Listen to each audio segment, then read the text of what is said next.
Voter बताएगा किसको जिताएगा। जनतंत्र टीवी के इस खास शो में हम बलिया जिले के बैरिया विधानसभा क्षेत्र में हैं। ये विधानसभा क्षेत्र गंगा और घाघरा नदी के द्वाप में बसे इस इलाके में समाजवादी पार्टी के लोहिया उपाध्यक्ष जनेश्वर मिश्रा का और जयप्रकाश नारायण जी का जन्मभूमि भी रही है। राज्यसभा के उपसभापति हरवंश सिंह का गांव भी इसी विधानसभा क्षेत्र में है। गंगा और घाघरा नदी के बीच बसा ये इलाका हर साल भीषण बाढ़ की चपेट में आता रहा है। यह समस्या दशकों पुरानी है, जिसे लेकर चुनावी मंचों पर भाषण और वादे खूब होते हैं, लेकिन इसका निदान अभी तक नहीं हो पाया है। बैरिया विधानसभा क्षेत्र 2012 में अगर हम बात करें तो यहाँ समाजवादी पार्टी के विधायक जयप्रकाश अंचल ने बाजी मारी थी, लेकिन वहीं 2017 में भारतीय जनता पार्टी के विधायक सुरेंद्र सिंह ने बाजी मारी। बैरिया विधानसभा चुनाव आयोग के ताज़ा आंकड़ों के मुताबिक करीब 3.5 लाख वोटर्स हैं। हम जानेंगे आखिर 2022 में इस विधानसभा से कौन जा सकता है जीतकर, क्या है यहाँ के मुद्दे और कितने पूरे हुए नेताजी के वादे। इस पर हम बात करेंगे उनसे जिनके हाथों में है जादुई बटन। जनतंत्र टीवी के खास शो वोटर बताएगा किसको जिताएगा, इस कार्यक्रम में हम पहुंचे हैं बलिया जिले के बैरिया विधानसभा क्षेत्र में और हमारे साथ इस विधानसभा की जनता मौजूद है। हम जानेंगे कि जनता का इस बार का मूड क्या होगा। 2022 के चुनाव में इस बार किसको यहाँ से अपना प्रतिनिधि चुनकर और वो विधानसभा में भेजेंगे। आइए हम बात करते हैं। जी, आपका नाम? सुधाकर शर्मा। जी सुधाकर जी, इस विधानसभा की अगर हम बात करें तो इस कार्यकाल में जो नेताजी ने वादे किए होंगे वो कितने पूरे हुए हैं और इस बार का आप लोग का क्या मुद्दा रहेगा चुनाव में? देखिए, काम तो हुआ है, इसमें कोई संदेह नहीं है। काम तो बहुत हुआ है। सबसे अच्छा काम एजुकेशन के क्षेत्र में हुआ है। यहाँ पर डिग्री कॉलेज, जो विज्ञान वर्ग के बच्चों के लिए महाविद्यालय, पोस्ट ग्रेजुएट कॉलेज खुल गया है। इसके अतिरिक्त अगर देखेंगे आप तो पॉलिटेक्निक कॉलेज इब्राहिमाबाद में खुल गया। इसके अतिरिक्त नौरंगा में गंगा उस पार जो है, अगर देखा जाए तो वहाँ कोई इंटर के लिए बच्चों के लिए, बच्चियों के लिए परेशानी थी, तो वहाँ भी देखिए तो अब वहाँ पर जीआईसी खुल गया है। मैंने मतलब काम उस पर प्रगति पर है। तो एजुकेशन के क्षेत्र में तो बहुत अच्छा काम हुआ है। सड़कें जहाँ तक है, कुछ सड़कों पर काम हुआ है, लेकिन कुछ सड़कें बहुत ख़राब हैं। आज भी एनएच, यद्यपि अब बात सामने आ रही है कि वहाँ पर ठेका जो है पार्ट पार्ट में 3 जगह दिया गया है, 3 ठेकेदारों को जिम्मेदारी दी गई है, लेकिन लंबे समय से लोग झेल रहे हैं इसकी मार को। बहुत परेशान है लोग सड़क को लेकर के, खासकर एनएच को लेकर के। तो ये तो समस्या अपने जगह पर है, लेकिन मेरी दृष्टि में अगर देखिए तो इन सबों के अतिरिक्त महंगाई की मार भी जनता झेल रही है। अगर आप देखें तो पेट्रोल का दाम देखिए, आम लोगों की जेब से कितना पैसा जा रहा है। अगर आप देखिए तो गैस के सिलेंडर में लोग रसोई गैस में कितना परेशान है। घर घर की समस्या है ये, कितना जुटाना मुश्किल हो रहा है गैस के लिए पैसा। तो ये सब समस्या तो है। बेरोजगारी भी है अगर देखा जाए तो, लेकिन क्षेत्र में उसके लिए तो कुछ कभी से कुछ नहीं हुआ है। छोटे छोटे उद्योग धंधे भी को अगर देखा जाए तो कुछ कुटीर उद्योग भले ही हो, घर घर में कुछ हो, लेकिन कोई इस तरह का उद्योग नहीं है जिसमें कुछ लोगों को रोजगार मिल सके। तो बेरोजगारी भी बहुत है। लोग कोरोना में आए थे, फिर भाग के जा रहे हैं शहरों में, और फिर भाग के आने की स्थिति है। ये तो स्थिति और क्या कहिए। जैसे कि अपना विधानसभा देखा जाए तो बाढ़ से काफ़ी ज़्यादा प्रभावित रहता है और साल में जब भी मतलब बाढ़ आते हैं तो अपने क्षेत्र के काफ़ी इलाके हैं जो कटान से प्रभावित हो जाते हैं। इसको लेकर के सरकार क्या कुछ? देखिए, पैसे तो बहुत आए, काम भी होते हैं, लेकिन फिर पता नहीं समस्या जैसे कि तैसे रह जाती है। यद्यपि इस बार नौरंगा के लोगों से मेरी बात हो रही थी एक दिन, तो मैंने देखा कि नौरंगा के लोग काफ़ी संतुष्ट थे। उन लोगों का कहना था कि हमारा कटान रुक गया है। तो कुछ तो काम कटान में कुछ, चूँकि इस बार कुछ अच्छा काम हुआ है जिससे कुछ बचत रही है, लेकिन फिर भी कटान की समस्या तो अभी अगर आप देखें तो घाघरा में इतना कटान है। गंगा पर इधर माननीय विधायक हम लोगों के काफ़ी काम किए, लेकिन अगर देखा जाए तो घाघरा में इधर आप गोपाल नगर टाड़ी पर जा कर के देखिए, पूरा 40-50 घर वहाँ से भाग करके बालक बाबा के मठिया पर, कोई पूछने वाला भी नहीं है कि उनकी क्या स्थिति है। बहुत सारे ऐसे लोग हैं जो बहुत परेशान हैं कटान से। तो कटान तो अगर देखा जाए तो द्वाबा की सबसे प्रमुख समस्या है। चारों तरफ से, इधर से घाघरा काट रही है, उधर से गंगा काट रही है, लोग बीच में मर रहे हैं। जो खेती सिमट रही है लोगों की, अगर देखा जाए तो खेत कम होते जा रहे हैं। कई लोग जो खेतीहर थे आज बिना खेत के हो गए। बहुत सारी समस्याएं हैं जिसको लोग, यहाँ के लोग जिससे 2-2 हाथ कर रहे हैं। अब रह गई बात कि इन सब चीज़ों का समाधान लोगों के समझ में नहीं आ रहा कि हो भी तो कैसे हो। राजनीति अपनी जगह पर है, लेकिन समस्या भी अपनी जगह पर है। जो भी हुआ, लेकिन अभी बहुत कुछ होना यहाँ बाकी भी है जो होना चाहिए। ये सब चीज़ें हैं। हमारे साथ और भी कुछ लोग मौजूद हैं, हम इनसे भी बात करते हैं। जी, आपका नाम? धनंजय सिंह। जी, आप कहाँ के रहने वाले हैं? हम इब्राहिमाबाद के निवासी हैं। क्या करते हैं आप? हम तो यहीं गांव पर खेती बाड़ी में अगर हैं। आपके विधानसभा की बात की जाए तो आपके विधानसभा में इन 5 सालों में जो ये कार्यकाल रहा, इससे पहले समाजवादी पार्टी के विधायक यहाँ पे रहे, इस समय भाजपा के विधायक रहे, तो इसमें क्या आपको लगता है कि इसमें कार्यकाल में क्या किए हैं, क्या विकास के कार्य हुए हैं आपके? देखिए, समाजवादी पार्टी के कार्यकाल से इस कार्यकाल में बहुत कुछ सुधार हुआ है। जैसे सुरक्षा के मामले में हम पूरा निश्चिंत होकर के इस बैरिया विधानसभा में सुरक्षित हैं। चाहे महिलाओं के उत्पीड़न की बात हो या दबंगों से मतलब इस तरीके का बात हो, हम सुरक्षित, इससे सुरक्षित हैं। हम केवल परेशान हैं किसान होने के नाते। मैं आपसे एक बात कहूँगा कि किसानों पर जो दैवीय आपदा इस समय बाढ़ बरसात से हुआ है, उस पर सरकार एकदम बैरिया विधानसभा में असफल रही है। हम मजबूर हो करके मतलब सारा फसल बर्बाद हो गया इस साल बरसात की वजह से, और सरकार इस पर न तो कोई मुआवजा देने को तैयार है न कुछ। तो अभी जो आपका विधानसभा का जो चुनाव आने वाला है, 2022 का चुनाव होगा यहाँ पे, तो इसमें आप लोग अपने आने वाले प्रतिनिधि जो होंगे उनके सामने क्या मुद्दा रखेंगे जिससे कि आपका ये मुद्दा हमारा रहेगा, जिससे हम अपनी प्रतिनिधि को चुन सकें? क्या मुद्दा रखेंगे? हम रखेंगे, हम तो किसान होने के नाते अपनी किसान की समस्या रखेंगे कि ये जो बरसात के पानी से जल जमाव हो रहा है, इसकी निकासी की व्यवस्था किया जाए कि अगली बार से ऐसी किसानों को कष्ट झेलना न पड़े। और सब एक सबसे बड़ी समस्या हमारे यहाँ NH 31 है। इस 7 वर्षों से करीब सपा सरकार में भी या मोदी जी के उस कार्यकाल में भी या इस कार्यकाल में भी ये सबसे बड़ी समस्या बैरिया विधानसभा की है, NH 31। न जाने क्या इसमें समस्या है कि लोग कहते हैं कि 1 महीना बाद काम लगेगा, उसके बाद पुनः कुछ दूरी तक 1-2 किलोमीटर बनता है, फिर बंद हो जाता है। ये जनता के समझ से परे है कि आखिर ये समस्या किस लिए आया है। मतलब NH 31 को लेके वादे किए जाते हैं, लेकिन वो वादे पूरा नहीं हो रहा है, वादे सिर्फ वादा ही रह जाता है। ये सबसे बड़ी समस्या है बैरिया विधानसभा की। हमारे साथ और भी कुछ लोग मौजूद हैं, हम इनसे भी जानेंगे कि इस बार का विधानसभा चुनाव जो है ये किसको प्रतिनिधि अपना बनाकर भेजेंगे। जी, आपका नाम? मेरा नाम कैप्टन अशोक कुमार सिंह। जी, कहाँ के, किस विधानसभा के रहने वाले हैं? बैरिया विधानसभा 363 का रहने वाला हूँ। इस बार आपका चुनावी मुद्दा क्या होगा? आपके विधानसभा में क्या विकास के चुनावी कार्य हुए? मुद्दा तो क्या है, मेरा तो विचार यही है कि जो यहाँ पर समस्याएं जो है जटिल है, समस्याएं यहाँ का, ये समस्या कभी दूर नहीं होगा। ये सरकार हो, चाहे सपा सरकार हो, चाहे बीजेपी सरकार हो, कभी दूर होने वाला नहीं है। क्योंकि यहाँ के नेतागण जो है आपस में ही लड़ने लगते हैं, तो कहाँ से सफल होंगे हम? जनता हमारी कष्ट उठा रही है। जाइए ना NH 31 पर, अगर 10 डेग चलना हो तो हम बूढ़े लोग तो गिर जाते हैं, साइकिल से गिर जाते हैं, धक्का, रोज़ एक्सीडेंट होता है, रोज़ एक्सीडेंट आए दिन होता है। अभी 2-3 लड़के अभी फ़िलहाल मर गए हैं एक्सीडेंट करके। इतना 31 NH का ख़राब है, और क्या बताएं आपसे। और पेट्रोल का देख ही रहे हैं, 100 रुपये में 100 ग्राम पेट्रोल मिलता है, 1000 रुपये में गैस सिलेंडर मिलता है। ये सरकार है, ये अपनी पूंजीपतियों के लिए है या हमारे गरीब जनता के लिए है? गरीब जनता के लिए सरकार नहीं है, ये तो पूंजीपतियों के लिए सरकार है हमारी। और मैं क्या बोलूँ, बोलने लायक कुछ रह नहीं गया। शिक्षा के क्षेत्र में अगर बात की जाए शिक्षा तो के आपके क्षेत्र में ठीक है, हमारे यहाँ दोवा बैरिया विधानसभा में दोवा में बहुत काम हुआ है। जैसे फायर ब्रिगेड लगा, आपका पॉलिटेक्निक बना, ITI बना, बहुत शिक्षा के बारे में तो बहुत अच्छा है। शिक्षा के माने में, क्योंकि हमारा विधायक खुद अध्यापक रह चुके हैं, इसलिए ज़्यादा शिक्षा पर जोर देते हैं। लेकिन रास्ते के माने में हमारे विधायक जी या सांसद जी एकदम बेकार है, कोई उनकी लापरवाही है, कोई ध्यान नहीं देते हैं। बिजली की बात की जाती थी हर एक विधानसभा, मतलब कभी भी बिजली का जो है स्थिति लोग कहते थे, अभी इस समय क्या स्थिति है? बिजली की स्थिति बहुत अच्छा तो नहीं है, लेकिन फिर भी पहले से बहुत अच्छा है, पहले से बहुत अच्छा है। लेकिन हमारे बिजली पावर हाउस पर यहीं बगल में जो बैठे हैं 2 लोकल लोग जिनकी ड्यूटी लगती है, वो क्या करते हैं, लाइन देते हैं, अब 5 मिनट देते हैं तो 15 मिनट काट देते हैं, फिर 20 मिनट देते हैं तो 1 घंटा गायब कर देते हैं। यही तो समस्या है बिजली की।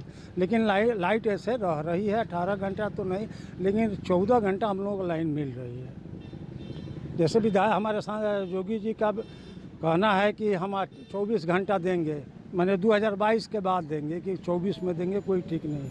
लेकिन अभी फ़िलहाल उन्होंने कहा कि 18 घंटा ग्रामीण क्षेत्र में देंगे, लेकिन 18 घंटा के बाद 12 घंटा भी अगर कायदे से बिजली मिल जाए हमको, 6 घंटा दिन में 6 घंटा रात को, तो अभी हम लोग खुश हैं, जनता हमारी खुश है। तो ये लाइट किसको दी जाती है? तो बिल्डरों को दी जाती है। देहात की लाइन, ग्रामीण क्षेत्र की लाइन काट कर बिल्डरों को दी जाती है, क्योंकि लाइन मैन को बिल्डरों से पैसा मिलता है। ग्रामीण क्षेत्रों में तो मिलता नहीं। अगर एक लाइन मैन को एक तार टूट जाता है, बुलाने पर उसको 100 रुपया चाहिए हमको। 100 रुपया दीजिए तो लाइन जुटेगा हमारा।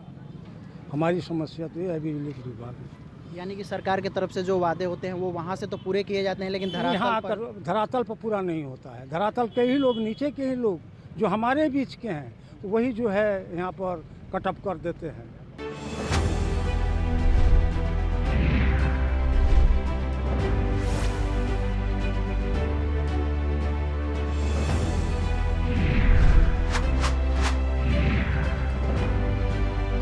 हमारे साथ और भी कुछ लोग मौजूद हैं, आइए हम इनसे भी बात करते हैं कि जी आपका नाम? ओम प्रकाश सिंह, कहाँ के रहने वाले ओम प्रकाश? बैरिया। आपके क्षेत्र में अगर विकास की बात की जाए तो क्या विकास के कार्य हो पाए हैं आपके विधानसभा में? अब तो विकास का कार्य हुआ ही है हमारे भाजपा सरकार में। और रही बात रोड की, तो रोड का भी कार्य सुनने में आ रहा है कि चलेगा, चालू होने वाला है। अगर सुरक्षा के दृष्टि से देखा जाए, सुरक्षा के लेके तमाम लोग जो है अभी बातें करते हैं, तो उसमें आपको क्या लगता है? आपका अपने धरातल पे और लोकल स्तर पर मतलब क्या आपको लगता है कि हाँ सुरक्षा से हम सुरक्षित तो हैं, भाजपा सरकार में हम लोग सुरक्षित हैं। अन्य सरकार से इस सरकार में हम लोग सुरक्षित हैं। अभी जैसे कि बाढ़ की स्थिति, ये जो विधानसभा है ये 2 नदियों के बीच से घिरा हुआ है और जब भी यहाँ पे बाढ़ की समस्या जो है हमेशा बनी रहती है, तो आपको क्या लगता है बाढ़ को लेकर के सरकार कितना यहाँ पे सतर्क है और कितना काम कर रही है? बाढ़ के लिए तो हमेशा, ये तो चंद्रशेखर जी के समय से कछुआ छोड़ा जा रहा है, और इसमें जो भी कछुआ छोड़े जाते हैं गंगा जी में, उसका तो सभी लोग जानते हैं दुआबा का कि उससे क्या लाभ हो रहा है, नहीं हो रहा है। बाढ़ वालों को कुछ नहीं मिलता है, उससे कोई लाभ नहीं है यहाँ के लोगों को। यहाँ युवा को लेकर के, जैसे युवा है, पढ़ने वाले लोग हैं, उन लोगों को लेकर के क्या यहाँ पे विकास कार्य हुए हैं? युवाओं के लिए तो बढ़िया है, शिक्षा का इस समय बढ़िया माहौल चल रहा है। स्कूल, कॉलेज, हर चीज़ विकास है शिक्षा के मैटर में अगर इस सरकार में। बात की जाए 2012 से 17 के बीच की और 17 से ये 22 के बीच की, तो आपको क्या लगता है क्या विकास कार्य में अंतर हुए हैं दोनों? क्योंकि 2017 में यहाँ पे, 2012 में यहाँ पे समाजवादी पार्टी के विधायक चुने गए और इस समय भारतीय जनता पार्टी के विधायक चुने गए। उसमें तो माहौल में अंतर आया है। पहले हर लोग सुरक्षित नहीं थे, या किसी भी चीज़ का मतलब दबाव ज़्यादा था नेताओं का। इस समय नहीं है, इस समय सब लोग सुरक्षित हैं। पढ़ने वाले युवा भी सही हैं, लड़कियां भी जा रही हैं, कोई उनके साथ वो नहीं है, सब ठीक चल रहा है। हमारे साथ और भी कुछ लोग मौजूद हैं, हम इनसे भी बात करते हैं। आइए इनसे बात करें। जी आपका नाम? श्री कृष्ण यादव। कहाँ के रहने वाले हैं? कृष्ण भाई रहने वाले भोजपुरा के हैं। अभी आपके विधानसभा की अगर बात करें तो विकास के कार्य क्या हुए हैं आपके? दम जीरो हुआ है, कुछ विकास नहीं हुआ है। हाँ, विकास कुछ नहीं हुआ। जो भी विकास हुआ वो सपा सरकार में हुआ है। जी। हाँ, तो क्या सड़कों की स्थिति जैसे कि लगातार लोग बोल सड़कों रहे हैं, स्थिति सड़कों देख रहे हैं, NH 31 देख रहे हैं, लालगंज से सिकंदरपुर रोड देख रहे हैं, गंगा पानी टोला एकदम गड़ा डाँबा हुआ है। हाँ, शिक्षा के क्षेत्र में लोग कह रहे हैं कि पॉलिटेक्निक कॉलेज यहाँ पे खुल गए, विद्यालय खुल गए, इनको लेकर शिक्षा के बारे में सरकार जीरो है। बैरिया स्कूल को देखिए, मेला स्कूल को देखिए, मुड़ापुर देखिए, दुबे छपरा देखिए स्कूल को। इसलिए ये है कि एकदम ताला लगा रहता है। कुल लड़के जो है, जो भी लड़के हैं गरीब घर के, वो लोग प्राइवेट स्कूल, प्राइवेट कोचिंग पढ़ रहे हैं। गरीब का लड़का ना होता है ना पढ़ पाते हैं।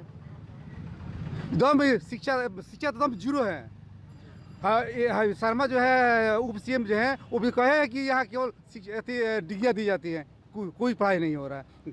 शिक्षा प्राइवेट स्कूल को नहीं देखा जाता है ना, सरकारी स्कूल देखा जाता है। एक स्कूल में देखेंगे तो 1-2 मास्टर हैं, प्राइमरी स्कूल में भी देखिए वो यहाँ गरीब। हाँ, बैरिया में जहाँ 45 को स्टाफ था, बैरिया में है 45, एक मिनट, बैरिया में है 45 को स्टाफ था। आज 5 को रह गए हैं। मैथ के टीचर का है या फिजिक्स के टीचर का रिटायर हुआ है, 20 साल हो गया है, लेकिन उसको फार्म भरा ला लेकिन फार्म भरा ला, लेकिन अब भगवान भरोसा है, नौकर का भरोसा है मैं। जी हाँ। आइए अभी और भी कुछ लोग हैं, हम उनसे भी बात करते हैं। आइए इनसे बात करते हैं। जी आपका नाम? हमारा नाम बाबू परशुराम पांडे है। जी मैं टिंगरही का जात का ब्राह्मण हूँ, जी जी महापात्र कर्म कराने वाला ब्राह्मण हूँ। जी आपके विधानसभा की अगर बात की जाए तो विकास के कार्य में क्या अंतर आप विकास के कार्य में हम इतना देखते हैं बाबू की देराज ब्रह्मवा के आगे से रास्ता एकदम ठीक नहीं है। टिंगरही वहाँ पांडेपुर इधर में रास्ता एकदम क्लियर ठीक नहीं है। हमारे घर जाने के लिए भी रास्ता नहीं है। बाकी बिजली पानी सड़क, ये तो सड़क की स्थिति खराब है, बाकी बिजली पानी की हाँ बाबू, बिजली ठीक है, जैसे सबको मिलता है वैसे हमको भी मिलता है। इसके लिए नहीं, हमारे यहाँ अभी तक पानी का वो टंकी नहीं गया बाबू। हम लोग घर के कश्ती से अपने खेत में ज़मीन घर बनाए हुए हैं, वहाँ दूसरे के खेत से हम लोग अपने घर जाते हैं। हमारा ज़मीन घर से बाहर दक्षिण की तरफ भी है और उत्तर की तरफ इधर हमारा घर है बाबू।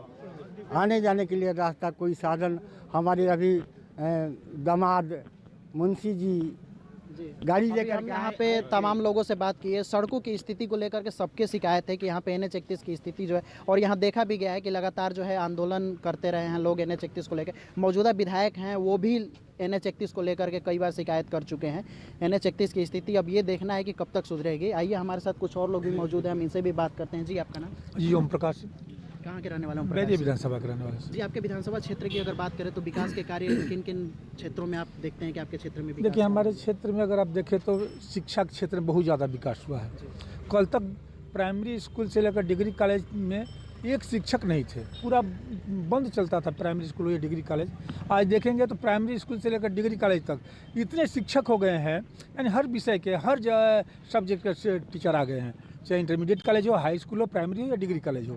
तो शिक्षा क्षेत्र में साथ ही degree college, government degree college, ITI, polytechnic, जी ऐसी सारी चीज़ें यहाँ मिली है जो यहाँ के लिए एक सुखद है। शिक्षा क्षेत्र बहुत ही सुखद है। बात रही सड़क की, तो सड़क के क्षेत्र में अगर NH31 को हटा दिया जाए तो हर क्षेत्र में, हर गांव में, हर इलाके में सड़कों की काम हुआ है और सड़कें सुदृढ़ हुई है। जो खराब सड़कें थी वो बनी हुई है। केवल एक NH की बात आ रही है तो NH की निश्चित तौर से NH खराब है, हालांकि उस पर सुन रहे हैं कि काम होने वाला है, शुरू हो गया है। अब हम आप देखें स्वास्थ्य के मामले में, तो स्वास्थ्य के मामले में भी मैं आप देखेंगे तो पहले हॉस्पिटलों में डॉक्टर नहीं होते थे। आज हर हॉस्पिटल में आप जाएंगे 2-3-4 डॉक्टर हर हॉस्पिटल में मिलेंगे। यहाँ तक कि संडे के दिन जो PSC बंद होता था, अन्य सरकारों में PSC संडे के दिन बंद होता था, खुलता नहीं था। इस सरकार में देखेंगे तो संडे के दिन आयुर्वेदिक, एलोपैथिक और होम्योपैथिक तीनों डॉक्टर बैठते हैं। तो स्वास्थ्य के मामले में बहुत कार्य हुआ है, सड़क के मामले में बहुत कार्य हुआ है। बिजली तो बहुत अच्छी है, बिजली का तो कहना नहीं है। पहले के ज़माने में 8 घंटा आती थी, 8 घंटा जाती थी, बस वही स्थिति थी। बिजली में बहुत कम हुआ है। हाँ, निश्चित तौर से इस क्षेत्र की जो सबसे बड़ी समस्या है जिससे लोग जूझ रहे हैं, जो आप अभी सारे लोगों ने बताया, NH31 की। तो NH31 की स्थिति बहुत खराब है। जल जमाव की समस्या भी काफ़ी लोग बता रहे हैं। जल जमाव की क्या स्थिति है? यहाँ पे चूँकि बाढ़ का एरिया है, ये 2 तरफ से गंगा और सरयू के मध्य का इलाका है, ये बाढ़ प्रभावित क्षेत्र है। बाढ़ बहुत नुकसान किया है इस क्षेत्र के आम किसानों को। और ये जो बाढ़ का जो पानी आता है उससे जल जमा बहुत ज़्यादा होता है, बहुत दिनों तक होता है, जिससे किसानों को बहुत नुकसान होता है।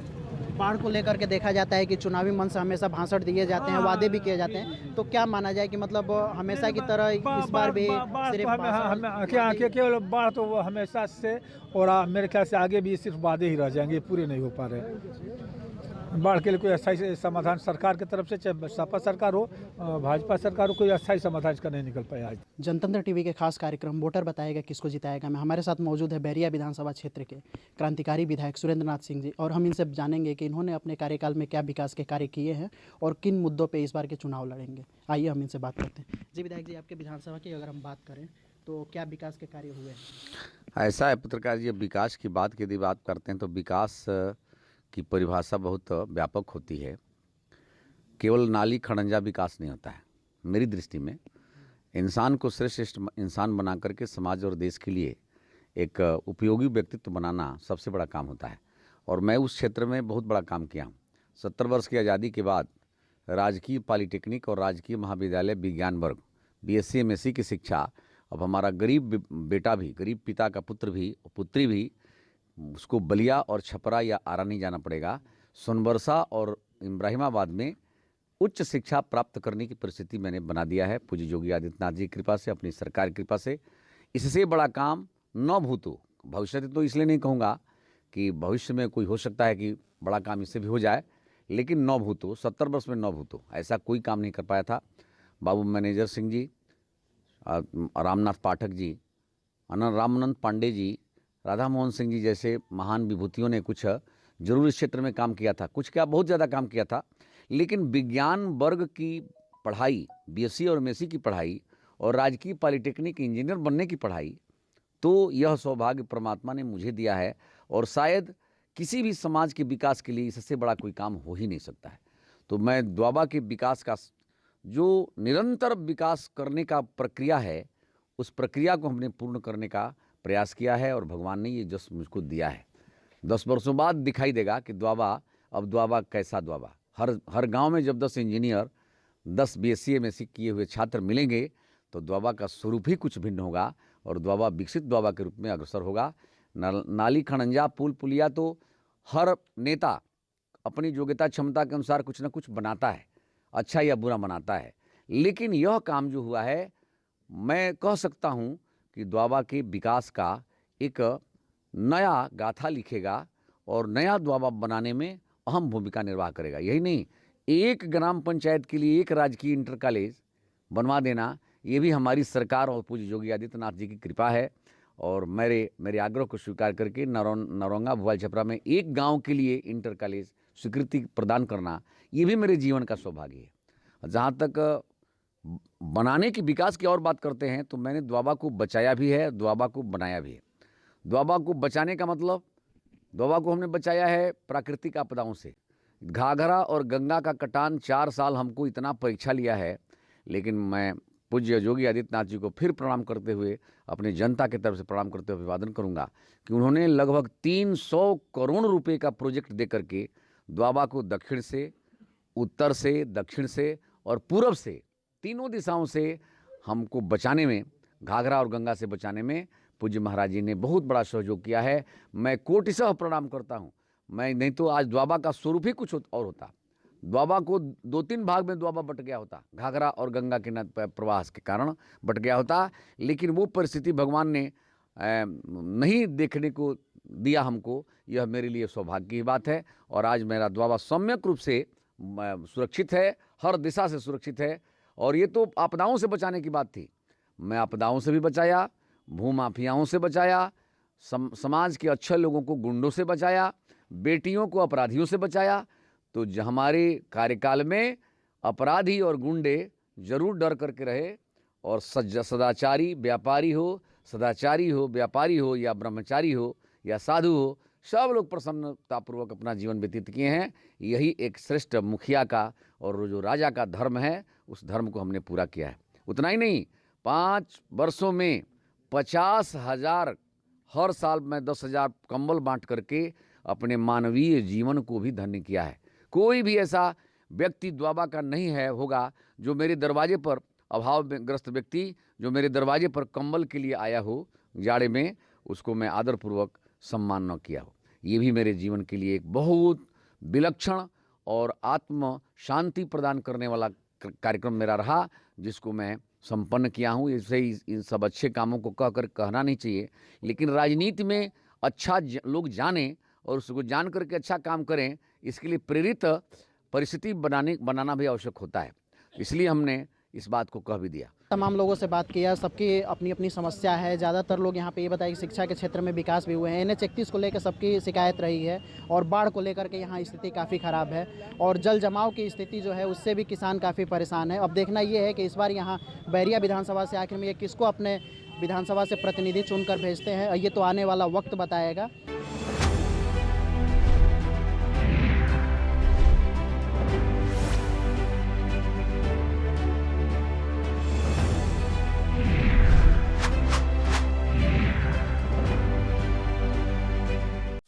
खबरों के निष्पक्ष विश्लेषण के लिए सब्सक्राइब करें जनतंत्र TV.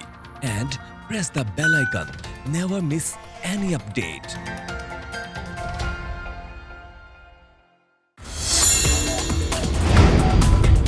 Download the Janatantra TV app, available on Google Play and App Store. Download it now.